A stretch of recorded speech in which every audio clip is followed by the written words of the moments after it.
म्हणजे ठेवला पण असता, पण म्हणजे सर असं नाही की पळत नाही काही नाही, त्याच्यापासून पण म्हणजे पैसे येणे होते. पण तुम्हाला तर म्हणजे माहिती का नाही माहित, म्हणजे लोकांना माहिती का नाही ते माहित नाही, आटपाडीचं मैदान होतं 5 लाखाचा आता, तिथं सरच्या पाहायला गेला होता.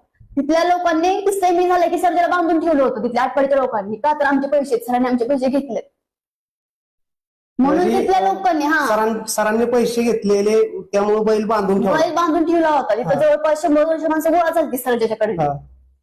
मग तेव्हा तिथं ते वैभव कदम असतील, परत ना मग विलास पैलवान असतील, त्यांनी विलास पैलवान हे दोघं समोर तिथं त्यांच्या ही करून त्यांना विनंती करून तो बैल आणला तिथून. मग अशा गोष्टी लोकांना माहित नाही. तिथून झालं परत ना वैभव कदम तिथं बैल आणला, तेव्हा बैल पण नंबर मध्ये राहत होता, तेव्हा कोणी कमेंट केला नाही की बैल चांगला पळतोय, बैल सुधारला आहे. सांगायचं म्हणजे की विठ्ठल ड्रायव्हरला सरांनी म्हैस घेऊन, म्हणजे सर्जाला दूध होईल त्यासाठी म्हैस घेऊन गेली होती. कधी त्यांनी दूध पाजलं नाही. सर म्हणले त्याला टांगून दूध पाजा, कधी दूध पाजलं नाही त्याला. गाडी घेतली होती, लेस सरांनी ड्रायव्हरला वाटत होतं विठ्ठल ड्रायव्हरला की सरांनी माझ्यासाठी एवढं केलं. मग एर्टिगा विकून क्रेटा का घेतली, लेस वाटत होतं सरांनी दिले माझ्यासाठी नाही का केले. मग तुम्ही जर सरांनी दिलेल्या वस्तू विकून जर तुम्ही तुमची पोळी भाजत असाल तर काय अर्थ. तर तुम्हाला जर दिलेली एर्टिगा गाडी सरांनी, तर तुम्ही विकताय, नवीन क्रेटा घेताय,